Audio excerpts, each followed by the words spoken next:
네, 오늘은 하나님이 쓰시는 사람 두 번째 시간입니다. 우리 하나님이 쓰시는 사람이라는 제목으로 말씀 증거하겠습니다.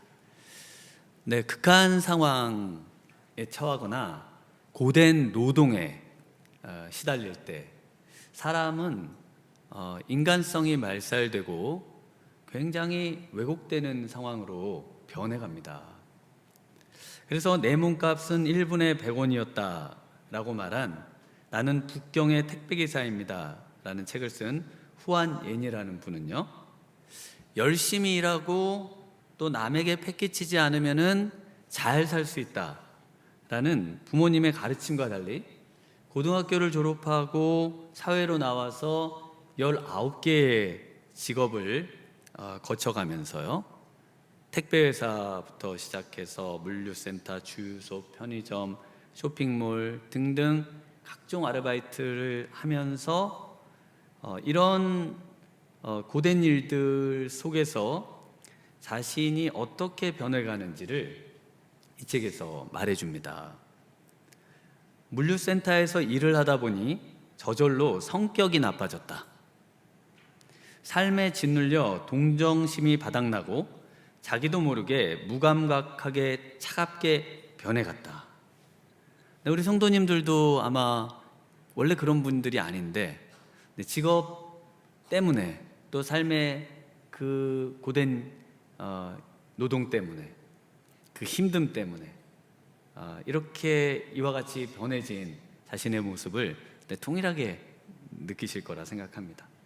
그러면서 또 이런 얘기도 하십니다. 심해의 물고기는 눈이 보이지 않고 사막의 동물은 갈증을 잘 참는 것처럼 어떤 사람이 되는지는 내가 처한 환경에 좌지우지되지 본성에 따라 결정되는 게 아니었다. 나는 업무 환경이 조금씩 나를 바꾸고 있음을 더 조급하고 더욱 쉽게 욱하고 무책임하게 바꾸고 있음을 알아차렸다. 지금껏 지켜왔던 기준을 지킬 수 없고 그러고 싶지도 않아졌다. 처한 환경이 나를 계속해서 압박하고 짓누르다 보니까요, 내 안에 그 나쁜 성질들이 오히려 더 드러나고 그래서 더 사람들에게 싸나워지고 더 분노를 참지 못하게 되고, 그러면서 이제까지 내가 최하로 이 기준은 지키며 살아야 되겠다고 생각했던 것들까지도 무너지면서 사는 자신을 경험하게 되더라는 겁니다. 그리고 그 기준을 더 이상 지키고 싶지도 않아진다는 겁니다. 여러분, 이것은 믿음이 없는 사람이나 우리 믿음을 가진 사람도 동일하지 않던가요? 우리가 믿음이 있다고 하지만 그러나 어려운 문제들이 우리에게 닥칠 때, 또 우리가 심한 노동 가운데 정말 눈꽃을 새 없이 바쁜 그 삶을 살아가다 보면은 내가 믿음이 있는 사람이 맞나 싶은 그런 나의 모습에 깜짝깜짝 놀래고요. 그리고 하나님은 정말 내 곁에 계신지, 나를 도와주는 분이신지에 대해서 의심이 들면서 하나님을 이제 더 이상 믿어야 한다는 그 최하의 기준선마저 무너지고 하나님도 믿지 않고 싶어지는 그 마지막 끝마저 놓고 싶어지는 그런 우리의 마음을 우리도 종종 발견을 합니다. 그래서 요즘 중국의 젊은이들이 대학을 졸업해도 취업을 할 데가 없고, 그리고 이런 삶의 현장에 들어가서 정말 너무나 힘들고 또 비참하다 보니까요, 그래서 요즘 젊은이들이 탕핑족, 누워서 드러 누워서 아무것도 안 하고 핸드폰만 보면서 세월을 보내는 그런 중국 젊은이들이 점점 늘어나고 있다고 합니다. 이 어려운 상황을, 또 고된 노동의 상황에 지금 이스라엘 백성과 또 모세가 있습니다. 이런 어려움들이 꼭 사람을 나쁘게만 만드는 건 아니에요. 이 상황을 오히려 기회로 바꿔서 오히려 나를 발전시키는 좋은 그런 것으로 여길 수도 있습니다. 그 대표적인 분이 지금 소개해드렸던 나는 북경의 택배기사입니다. 이분이에요. 이분이 자기가 그렇게 변해가는 자신을 바라보고 그것을 아주 정말 실감나게 그 글을 써서 이 책을 이제 세상에 내놓았죠. 그런데 이분이 그런 엄청나게 어려운 상황 속에서 그래서 사람도 기피하고 그러면서 정말 이 상황에서 난 어떻게 살아야 되나 그런 인간의 어떤 삶의 의미의 문제에 봉착하고 그러면서 거기서 삶에 자신의 어떤 길을 찾습니다. 그게 뭐냐면 사람들을 만나거나 이런 데서 해답을 찾지 않고 이분이 책을 읽고 글을 쓰면서 그 속에서 자유함을 누리고 그 속에서 자신의 어떤 삶의 의미를 찾으려고 애를 쓰고요. 그러다가 코로나가 닥치니까요. 그 1분에 100원, 한 달에 100만 원도 안 되는 그 돈을 벌기 위해 하던 일마저 못하게 되자 이분이 그동안 자신이 썼던 그 글들을 다듬어 가지고 택배기사로서 이제 일하던 것들을 이제 책으로 출간을 했습니다. 출간하자마자 그 중국의 최고의 문학상들을 다 휩쓸고요. 그리고 단번에 이 책으로 16개국의 언어로 번역되면서 이 베스트셀러 작가로 그렇게 그냥 등극을 해버린, 그걸 의도하지도 않았고 그것을 원해서 삶을 산 것도 아닌데 그것이 그만큼 준비되고 결국은 이런 작가의 삶으로 이제 이렇게 모습이 좋게 변해졌죠. 마찬가지입니다. 오늘 모세는요, 왕족으로서 애굽의 그 당시 그 고대 문명의 최고 찬란한 그런 문명을 이루었던 애굽의 왕족으로 살던 이 모세가 지금 이제 미디안 땅이라고 하는 사람이 살기에는 가장 척박한, 누구도 살고 싶어하는 그곳에 살인자로 쫓겨서 그곳에서 이제 40년간 살아야 되는 그런 처지가 됐습니다. 그런데 이곳에서 오히려 모세는요, 하나님이 쓰시기에 가장 좋은 그런 적합한 사람으로 변해집니다.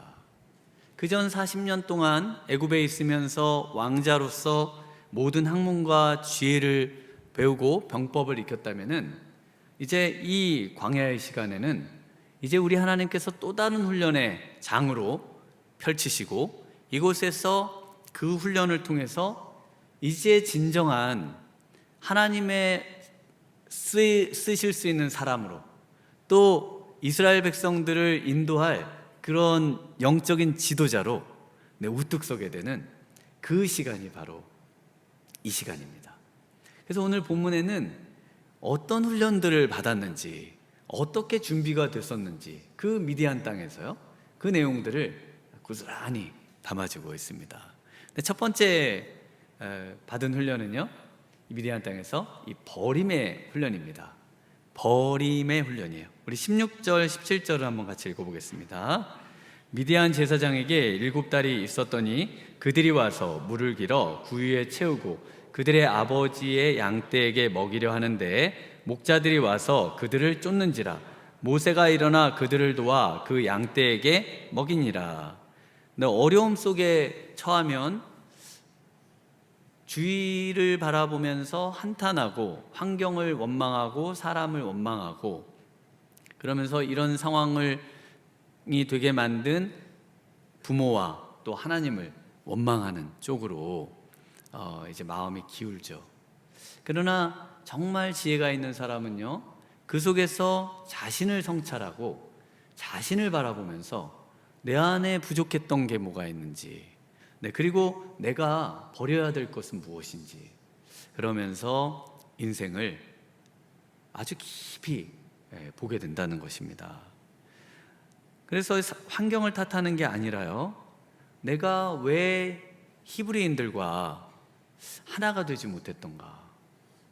히브리인들에게 매일 찾아가서 형제여 자매여 그러면서 껴안고요, 그리고 그들의 어려움들을 막 도와주려고 하고요, 얼마나 애를 많이 썼습니까? 그런데 히브리인들이 이 모세를 바라보면 항상 거리감이 있어요. 그 건널 수 없는 그 절벽이, 강이, 간격이 있습니다. 모세는 왕족이잖아요. 애굽의 최고위층 피라미드의 꼭대기에 있는 사람 아닙니까? 그런데 그 가장 밑바닥의 사람한테 와서 나는 당신하고 형제예요. 그러면 마음에 어떤 마음이 들어요? 네, 무슨 장난을 하십니까? 당신하고 내가 어떻게 같아요? 네, 이런 것은 사실 우리가 신앙적으로도 마찬가지입니다. 하나님이 아무리 우리에게 사랑한다고 얘기해도요, 아니, 하나님은 하늘의 저 높은 꼭대기에 계시고 우리 이 땅에 낮고 낮은 저 바닥에 있는데 하나님의 사랑하신다고 얘기해도 그게 믿어지냐고요. 그러니까 하나님께서 모든 것을 버렸죠. 그 보좌도 버리고 그 모든 신성도 버리고 인간의 육체 입고 이 땅에 오셨으니까, 오셔서 우리의 눈으로 그걸 보여주시고요, 그래서 가장 낮은 그 사람들, 그 말구 위에서 태어나시고 가난한 동네에서 태어나시고, 그리고 아버지도 막 일찍 죽고, 그리고 그 어려운 그 소년 가장처럼 가정의 경제를 이끌며 석공으로 또 그러면서도 랍비의 교육을 받고요. 그러면서 정말 인간을 사랑하신다는 그 신의 하나님의 그 뜻을 십자가의 죽음으로 완벽하게 보여주셨잖아요. 그렇게 완벽하게 자신을 비워내는 그 일 없이요, 어떻게 이 가장 바닥에 있는 사람들과 하나가 될 수 있겠습니까? 우리 예수님도 동일하게 그 모습을 우리에게 보여주셨고요, 지금 하나님께서 모세에게 원하시는 것은 동일하게 그 하층민들, 정말 그 사람들에게 다가갈 수 있을 만한 그런 모습으로 변해야 된다는 겁니다. 그러려면은 제일 처음에요, 애굽적인 걸 다 버려야 되는 겁니다. 딱 보면 저 사람은 애굽 사람, 우리하고는 다른 사람, 급이 높은 사람, 이렇게 느껴지는데 어떻게 사람들이 그 사람이 우리와 같다고 느끼면서 정말 우리의 고통을 알고 우리의 어려움을 알고, 고통을 한 번도 겪어보지 않은 사람이 어떻게 고통을 안다고 말할 수 있겠어요? 노동을 한 번도 안 해본 그 사람이 노동의 고통을 압니다. 그럼 노동의 고통을 어떻게 합니까? 그래서 이 모세가 우리 하나님께서 지금 이 광야로 보내십니다. 철저하게 광야로 보내세요. 그런데 모세는 하나님이 가라고 하는 이 광야로 갑니다. 모세가 믿음의 사람이 아니었다면요, 한 번도 그런 곳에 살아본 적도 없는데, 아니 어떻게 하나님, 제가 거기 가서 어떻게 살아요? 뭐 먹고 살아요? 이럴 텐데요, 모세는 믿음의 사람 아닙니까? 그래서 믿음으로 사는 사람입니다. 그래서 믿음으로 그 길을 가요. 어디서든 하나님이 도와주실 것을 믿고 가요. 믿음이 뭡니까? 믿음은 히브리서 11장 6절에 이렇게 나오죠. 믿음이 없이는 하나님을 기쁘시게 하지 못하나니 하나님께 나아가는 자는 반드시 그가 계신 것과 또한 그가 자기를 찾는 자들에게 상 주시는 이심을 믿어야 할지니라. 그러니까 믿음의 내용은 뭐냐면요, 믿음의 내용은 하나님께 나아가는 자가 이제 믿음을 가진 자인데, 그 사람은 반드시 그가 계신 것, 하나님이 항상 어디에나 계세요. 여러분이 어느 날 갑자기 정말 내가 한 번도 살아본 적이 없는 저 아프리카에 가서 사신다고 치자고요. 그러면 말도 안 통해요, 음식도 안 맞아요, 기후도 안 맞아요, 정말 뭐 무슨 풍토병에 걸려 죽을 수도 있어요. 그런데 만약에 하나님이 원하셔서 그곳에 간다면 하나님이 함께 하심을 믿고 가는 겁니다. 그게 믿음이에요. 하나님이 나와 어디든 함께 하신다. 그리고 어디든 하나님은 계신다. 이걸 확신하는 겁니다. 믿으십니까? 하나님은 어디든 계신지 믿으십니까? 하나님은 어디나, 내가 가는 어디나 우리 하나님은 나와 함께 하시겠다고 하셨기 때문에 내가 가는 그 어디나 가면 그곳은 하나님이 함께 하시는 곳이에요. 우리는 과거에 하나님이 함께 하셨던 그 장소를 잊지 못하고 그곳에 늘 마음을 두고 우리 하나님께서 새로운 곳에 보내시는 것에 두려움을 느끼고 그곳에서 안절부절을 못하고 왜 하나님이 나를 이런 곳에 두셨냐고 그냥 하나님을 원망하며 삽니다. 그런데 믿음의 사람은 그렇지 않아요. 믿음의 사람은 하나님이 이곳에서 나와 함께 하시고 이곳에서도 나로 하여금 최고의 행복을 경험하게 하시고 이곳에 내가 필요한 모든 것을 공급하시고 상을 주신다고 하셨잖아요. 그를 찾는 자에게 반드시 상 주시는 이심을 믿어야 할지니라 라고 말씀하시잖아요. 모세가 애굽을 떠날 때요, 바로 왕이 무서워서 떠난 게 아닙니다. 이 구절만 보면 아, 바로 왕이 무서워가지고 막 도망을 갔나 보다 라고 생각하실 수 있는데요, 구약 성경은 신약 성경과 꼭 같이 읽으셔야 된다고 지난 시간에도 말씀을 드렸는데, 히브리서 11장 27절에 가면 이 떠나는 장면에 대한 이야기가 나옵니다. 믿음으로 애굽을 떠나 왕의 노함을 무서워하지 아니하고 곧 보이지 아니하는 자를 보는 것 같이 하여 참았으며. 모세는 믿음이 있는 사람이에요. 그래서 애굽을 떠나는 믿음으로 애굽을 떠납니다. 하나님께서 애굽을 떠나라고 하시니까 애굽을 떠나요. 그런데 그 애굽을 떠나는 이유가 정확하게 그 애굽의 왕, 그 왕이 자신을 죽일 거에 대한 그 두려움 때문에 떠나는 것이 아니라고 정확하게 기록을 하고 있습니다. 두려워서 떠나는 게 아니에요. 무서워서 떠나는 게 아니에요. 어떤 낯선 환경, 높은 자리에서 낮은 자리로 가는 거 우리 하나님이 원하시면 언제라도 그럴 수 있다.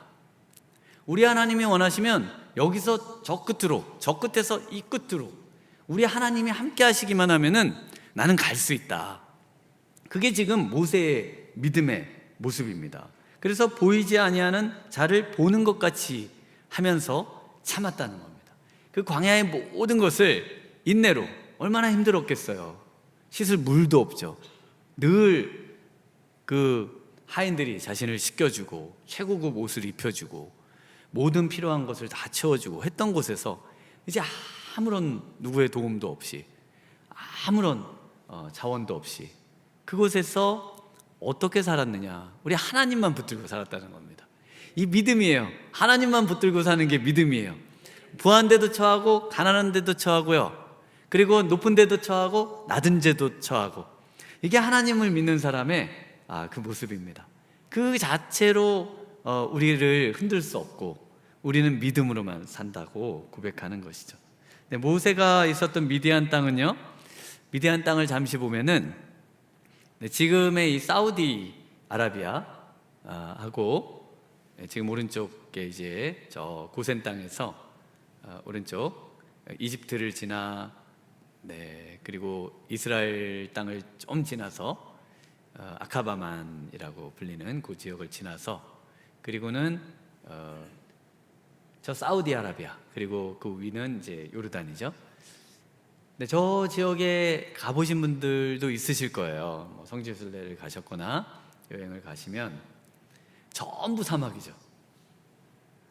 뭐 그냥 끝모를 모래가 가득하고 보이는 거라고는 그 돌산같이 그냥 산만 가득하고요. 그곳에서 모세가 살아야 되거든요. 그래서 모세가 이제 이곳에서 그 미디안의 땅의 제사장인 그 르우엘의 그 딸 중에 하나와 결혼을 합니다. 그 딸의 이름이 이제 십보라인데, 그리고는 아들을 낳아요. 22절에 보면은 그 아들 이름이 나옵니다. 아들 이름이 뭐예요? 게르솜이라고 나오죠. 이 게르솜이라고 하는 말의 뜻이 이제 그 게르솜을 내가 타국에서 이제 이방 나그네가 됐다 이렇게 이제 고백하면서 이 말을 게르솜이라고 짓는데, 이 게르솜이라고 하는 말의 뜻은 그 무슨 뜻인가 하면요, 이제 쫓아내다 이런 뜻입니다. 쫓아내다. 그래서 17절에 보면은 그 미디안의 딸들이 우물에 와서 물을 양들에게 먹으려고 하는데, 그리고 목을 축이려고 하는데 그곳에 목자들이 와가지고 그들을 쫓아내죠. 그리고 모세가 도와주잖아요. 거기서 쫓아내다 라는 말이 게르솜입니다. 쫓아내다, 가라시라고 하는 동사인데요. 그래서 쫓아낸 거예요. 쫓아버리는 거예요. 그래서 아들의 이름을 쫓아버림이라고 해놨습니다. 쫓아버림.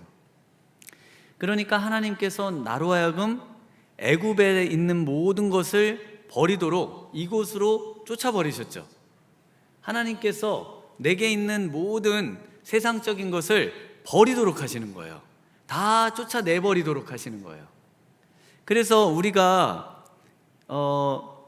세상적인 것을 전부 쫓아버려야 되는 겁니다. 이때 그 딸들이 7명이 아버지에게 가서 왜 이렇게 속히 집에 왔냐고 하니까 뭐라고 모세를 이야기하냐면, 뭐 히브리 사람이 도와줬어요, 뭐 광야에 어떤 사람이 도와줬어요, 이러지를 않고요. 19절을 한번 같이 읽어볼까요? 19절입니다.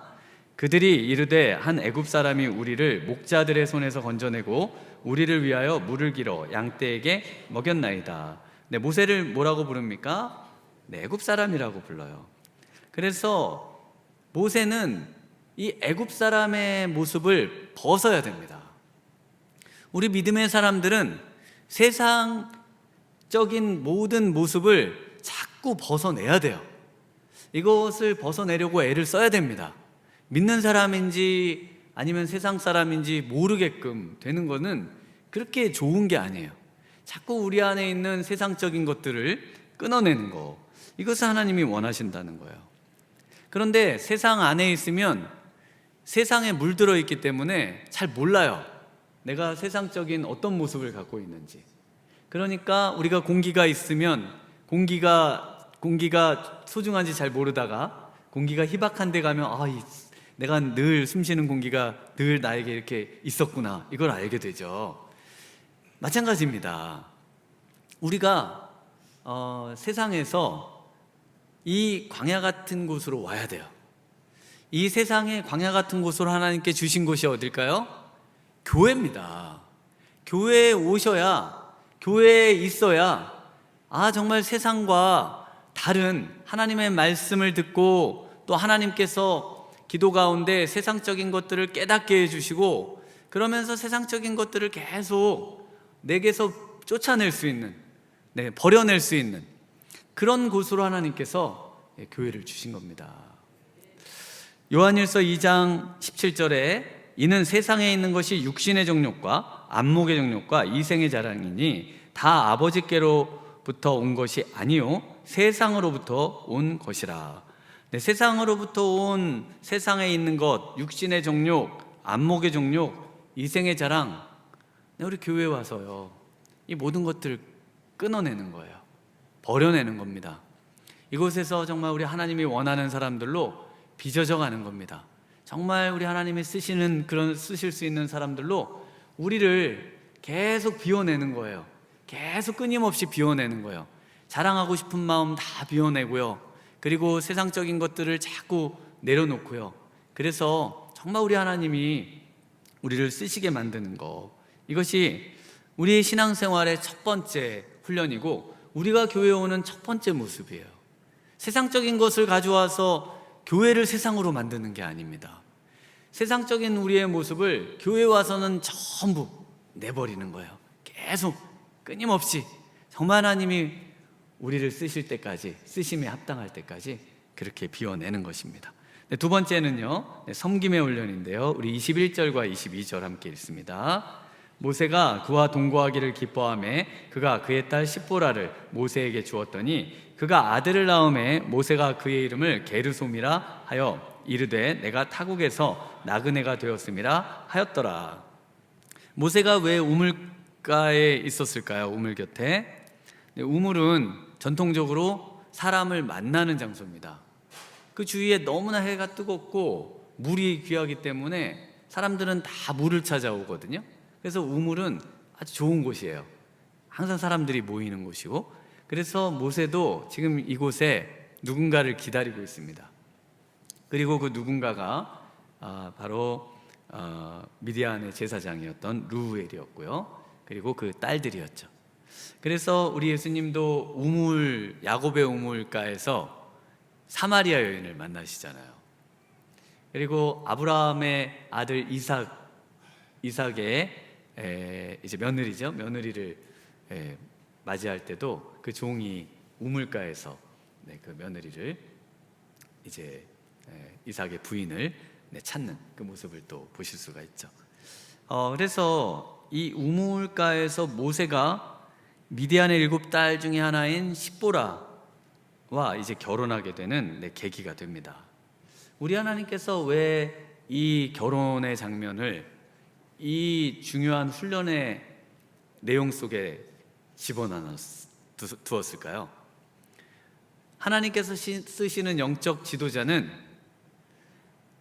그 모든 민족을 이제 지도하기 앞서서 가정에서 그 바로 한 사람에게 헌신한 사람이어야 된다는 겁니다.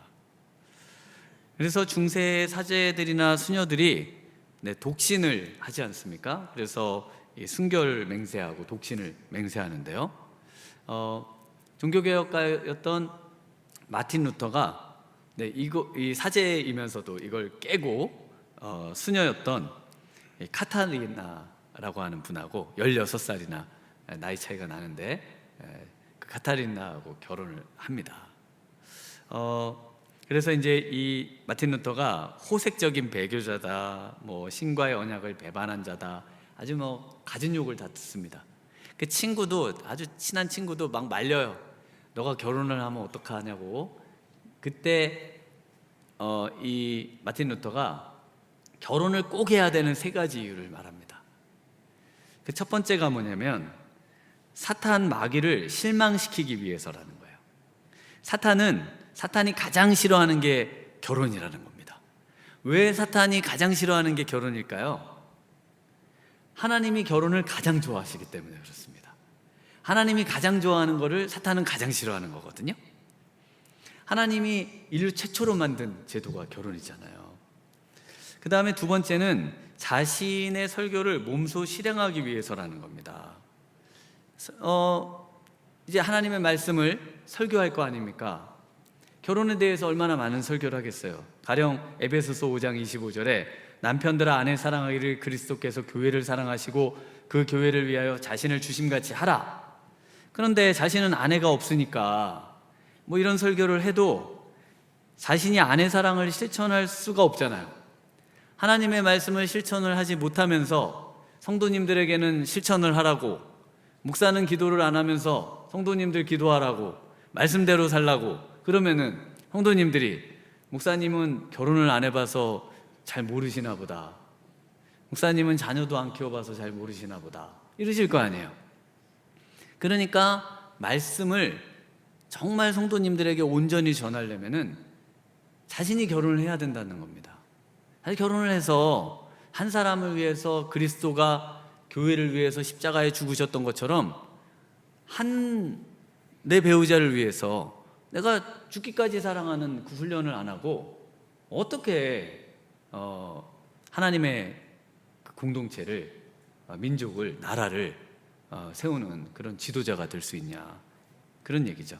그 3번째 이유는 늙은 아버지께 손자를 안겨드리고 싶어서 이렇게 이제 이야기를 했다고 합니다. 부모를 향한 공경의 마음이죠. 그래서 부부가 함께 결혼하는 것은요, 우리 하나님께서 가장 기뻐하는 겁니다. 그래서 이걸 위해서 늘 기도하시고, 그리고 이 결혼은 어떤 욕망을 내가 채우기 위한 것이 아니라 정말 돕고 섬기기 위한 것이다 라고 우리가 생각을 해야 된다는 것입니다. 그래서 사랑은요, 섬김입니다. 예수님께서 우리를 사랑하셔서 섬기기 위해 이 땅에 오셨죠. 그리고 우리를 그리스도의 신부라고 말하고 있습니다. 마가복음 10장 45절에 인자가 온 것은 섬김을 받으려 함이 아니라 도리어 섬기려 하고 자기 목숨을 많은 사람의 대속물로 주려 함이니라. 섬기는데 생명을 주는 데까지 섬기라고 하셨습니다. 가정을 잘 섬기시는 우리 미라의 성도님들 되시길 바랍니다. 가정을 잘 돌보고 잘 섬기는 것이 교회를 섬기는 것보다 우선합니다. 우리 정종남 목사님께서 늘 강조하신 게 이거였잖아요. 그런데 이게 성경에 나와요. 성경의 말씀을 잠깐 읽어드려 보면 디모데전서 3장 2절에 감독은 책망할 것이 없으며 한 아내의 남편이 되며 절제하며 신중하며 단정하며 나그네 대접하며 가르치기를 잘하며, 그리고 디모데전서 3장 12절에 집사들은 한 아내의 남편이 되어 자녀와 자기 집을 잘 다스리는 자일지니. 그러니까 교회의 직분자는 어디서 먼저 인정을 받는 자여야 돼요? 가정에서 인정을 받아서 가정에서 보니까 한 아내의 남편이고 또 가정을 잘 사랑하고 자녀들을 잘 양육하는 사람이라는 것이 확인되고, 그리고 교회 직분자로 세운다는 겁니다. 모세도 예외가 아니죠. 모세가 아직 결혼을 안 했어요. 하나님께 헌신했어요. 하나님께서 광야로 보내셔가지고 제일 먼저 시키신 일이 뭐예요? 결혼을 시키셨잖아요. 결혼을 시키셔서 내 민족을, 내가 이끌려고 하는 그 백성들을 지도하려면은 먼저 집에 가서 너의 배우자를 위해서 목숨 걸고 사랑해라, 목숨 걸고 섬겨라, 그거부터 가르쳐 주셨다고요. 그래서 모세가 나중에 그 자녀에게 할례를 하지 않은 문제에 있어서 우리 하나님께서 모세를 막 죽이려고 해요. 왜냐하면 아내하고 합의되지 않아서 아직 실행을 못하고 있었던데, 이제 하나님 막 부르셔가지고 빨리 이걸 해야 되는데, 그래서 이제 이 십보라가 할례를 행하죠. 자녀의 할례를 행하고, 그래서 당신은 나의 피남편입니다, 이런 얘기를 하거든요. 그러니까 디모데전서 3장 5절에는 이렇게 말합니다. 사람이 자기 집을 다스릴 줄 알지 못하면 어찌 하나님의 교회를 돌보리요. 가정에서부터 이 섬김의 훈련을 하시는 우리 미라의 성도님들 되시길 축원합니다. 가정이에요. 가정에서부터 설거지하고요, 청소기 돌리고요, 빨래도 하시고요, 요리도 하실 수 있으면 요리도 하시고요. 저는 설거지하고 청소기밖에 못해요. 요리를 못합니다. 할 수가 없어요. 우리 성도님들이 하실 수 있는 모든 걸 동원해가지고 그렇게 하시다가 정말 쓰러져 죽을 것 같아도 그렇게 하세요. 그렇게 하시는 거예요. 피곤해도 그렇게 사는 겁니다. 서로 도와가면서 그렇게 살라고 하셨습니다. 세 번째는 기다림의 훈련인데요, 기다림은 기도로 기다리는 것입니다. 우리 23절 함께 읽습니다. 여러 해 후에 애굽 왕이 죽었고 이스라엘 자손은 고된 노동으로 말미암아 탄식하며 부르짖으니 그 고된 노동으로 말미암아 부르짖는 소리가 하나님께 상달된지라. 그래서 이 고된 노동으로 말미암아가 두 번 나와요. 이걸 꼭 기억을 하고 계셔야 되는데, 23절에요. 하나님께는 하나님의 때가 있습니다. 그 때는 우리 하나님께서 그 기도로 기다리는 자에게 허락하시는 때예요. 아무리 더디 가도 국방부의 시계는 가죠. 그래서 하나님의 때가 옵니다. 하나님께서 우리에게 하나님의 일을 할 기회를 주시는 때가 와요. 모든 인생에게는 우리 하나님께서 이 기회를 주셔요. 우리 군대에 가 있는 큰아이가 가족 카톡방에, 거의 카톡방에 올리질 않아요, 뭐를. 원래 아들들이 좀 그렇잖아요. 뭘 안 올려요. 그런데 어느 날 뭘 하나 올렸습니다. 그 올린 내용이 뭐냐면 군돌이 사진인데 군돌이님, 저녁까지 100일 남았어요.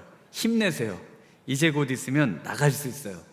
이거를 아주 기뻐가지고 이거를 올리고 뭐 자기는 이제 얼마 안 남았다고 막 너무 행복해하는 거예요.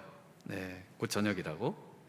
하나님께서는 언제 모세를 이 광야에서 전역시킬까요? 사도행전 7장 30절에 보면 40년이 참회라고 되어 있고요. 35절에 가면은 그들의 말이 누가 너를 관리와 재판장으로 세웠느냐 하며 거절하던 그 모세를 하나님은 가시나무 떨기 가운데서 보이던 천사의 손으로 관리와 속량하는 자로서 보내셨으니, 바로 하나님이 보내셔야 됩니다. 그 전에 자기가 해보려고 할 때는 안 돼요. 그러면 언제 보내셨느냐? 바로 기도의 분량이 찼을 때입니다. 기도가 충분히 찼을 때예요. 기도가 차면, 그 기도가 차면 하나님의 언약의 때가 차고, 그리고 하나님께서 그것이 충분한 때라고 확인하고 하나님께서 일하신다는 거예요. 그래서 하나님이 쓰셨던 모든 사람은 기도의 사람이었습니다. 사람들은 40년? 그러면 40년까지 1년 지났고 1년 지났고 1년 지났고, 이 40은 하나님의 완전한 수를 만들어 놓은 거죠. 맞춰 놓은 겁니다. 이게 어떻게 40 이렇게 딱 끝나겠어요? 그러니까 이 기도의 충만함이 차고 하나님께서 그것이 인정되는 그때가 바로 하나님께서 일하시는 때고 하나님께서 보내시는 때입니다. 그래서 이 많은 찰스 시몬 목사님, 또 요한 웨슬레 목사님, 종교개혁자 마틴 루터, 매일 2시간 기도하지 않으면 나는 그날 승리는 마귀에게로 돌아간다, 나는 할 일이 너무 많아서 오늘은 2시간이 아니라 3시간을 기도하지 않고는 일어설 수가 없다. 하나님께 쓰임받았던 사람들은 전부 기도의 사람들이었습니다. 23절에 보시면요, 23절에 고된 노동으로 말미암아 탄식하며 부르짖으니가 나오고요, 그 다음에 그 고된 노동으로 말미암아 부르짖는 소리가 하나님께 상달된지라, 이 두 개가 딱 나뉩니다. 그래서 고된 노동으로 말미암아가 2번이나 나와요. 뭐냐면 앞에 고된 노동으로 말미암아 탄식하며 부르짖는 것은 세상 사람 누구나, 인간이라면 누구나 하는 겁니다. 고된 노동과 극한 상황에 처해 있으면 여러분 탄식이 나오죠. 야, 이런 정말 상황에 난 도대체 어떻게 살아야 되나, 그러면서 한숨이 나오고 정말 탄식이 나오고 정말 하나님 앞에, 사람들 앞에 부르짖는 애통함이 나오죠. 그런데 이건 인간의 어떤 자연적인 반응인 거예요. 그 뒤에 다시 한번 나옵니다. 그건 뭐냐면 다시 한번 고된 노동으로 말미암아 부르짖는 소리가 하나님께 상달되죠. 이때 부르짖는 소리는 원문의 앞에 있는 부르짖음하고 달라요. 앞에는 그냥 부르짖는 거예요. 그냥 막 부르짖는 거를 얘기하고요. 뒤에는요, 기도입니다. 도움을 구하는 기도예요. 그래서 원문에서는 그대로 도움을 구하는 외침이라고 되어 있어요. 하나님 앞에 기도로 나아가고, 그래서 이제 그 고통을 기도로 승화시키고 기도로 바꿔내고, 그래서 기도로 승리하겠다고 하는 그 결단으로 하나님 앞에 나아갈 때 하나님께서 그 다음 그 기도를 들으시고요, 상달되고요, 그 기도를 들으시고요, 그리고 약속을 기억하시고요, 언약을 기억하시고요, 그리고 하나님께서 그 모든 것을 체휼하시면서 모세야 너 이제 가라, 그러면서 그 기도의 모든 것이 정점에 도달했을 때 하나님은 역사하시고, 그 기도가, 모세의 기도가 찼을 때 역시 하나님은 모세를 보내는 겁니다. 그래서 기도가 우리의 삶을 바꿉니다. 기도는 하나님의 역사를 이루어내는 거예요. 그래서 이번 수련회에서 기도 아니면 죽음을 달라, 네, 정말 기도하셔야 사는 겁니다.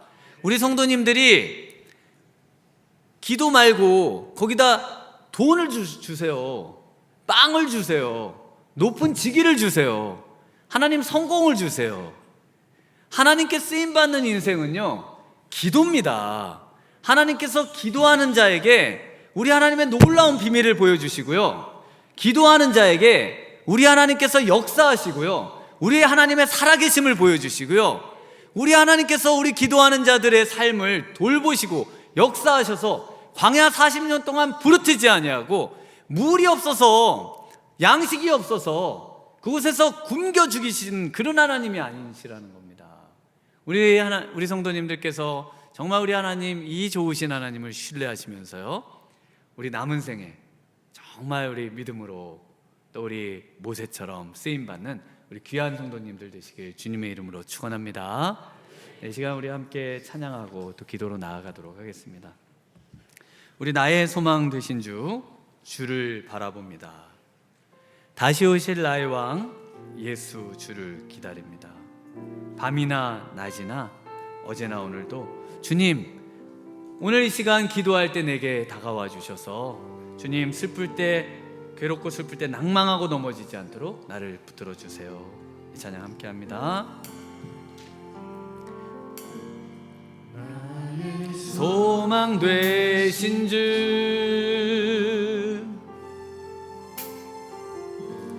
주를 바라봅니다.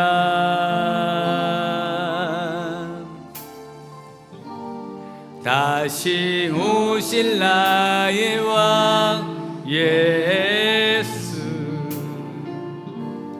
주를 우리 다시 한번 고백할까요? 나의 소망 되신 주, 나의 소망 되신 주,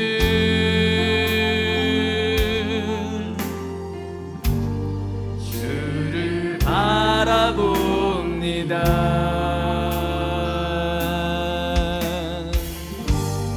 다시 오실 나의 왕 예수 주를 기다립니다. 밤이나 낮이나 어제나 오늘도 영원히 주만 찬양해.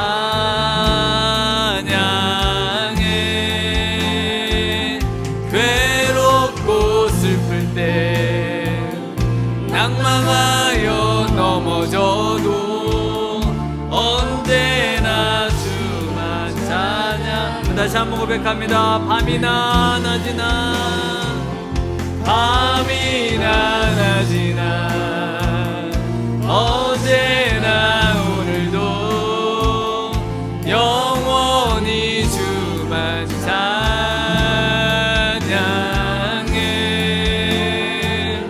괴롭고 슬플 때 낭망하여 넘어져도 언제나 주만 찬양하. 이 시간 우리 함께 기도로 나아가겠습니다. 주님, 극한 환경과 고된 노댕으로 하나님, 우리의 영혼이 망가지지 않게 도와주시옵소서.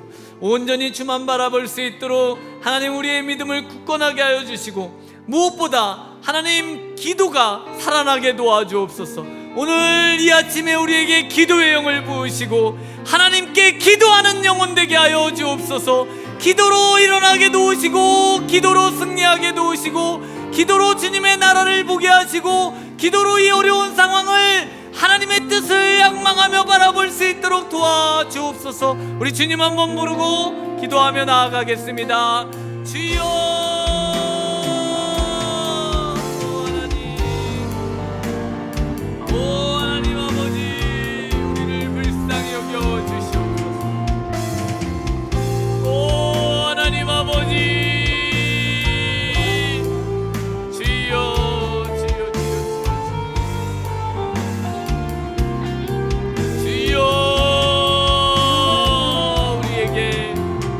세상을 버리게 도우시고, 우리에게 하나님 진정한 실천을 하나님 내 옆에 있는 배우자와 우리의 자녀와 우리의 부모님에게, 우리 형제자매들에게, 우리 가정에서 실천하게 도와주시옵소서. 가정에서부터 인정받는 하나님 믿음의 사람들 되게 하여 주시옵소서. 오 하나님 아버지, 무엇보다 기도하며 기다리게 도와주옵소서. 조급해하지 않게 도와주시고, 하나님 아버지, 하나님의 때를 구하게 도와주시고, 하나님 아버지, 하나님의 역사를 바라보게 하여 주시고, 하나님의 일하심을 기다리게 하여 주시고, 기도로 하나님 승리하게 도와주옵소서. 기도하지 않고 하나님보다 앞서가지 않게 도우시고, 하나님 잠자는 영혼이 되어 우리 하나님의 일하심을 보지 못하고 하나님 정말 영혼의 깊은 잠에 빠지지 않도록 하나님 우리의 영혼을 깨워주옵소서. 우리의 영혼을 일깨워 주시고 우리 하나님 앞에서 승리하며 우리 하나님께 쓰임받는 인생이 되도록 주여 도와주시옵소서. 주님 역사하여 주시옵소서.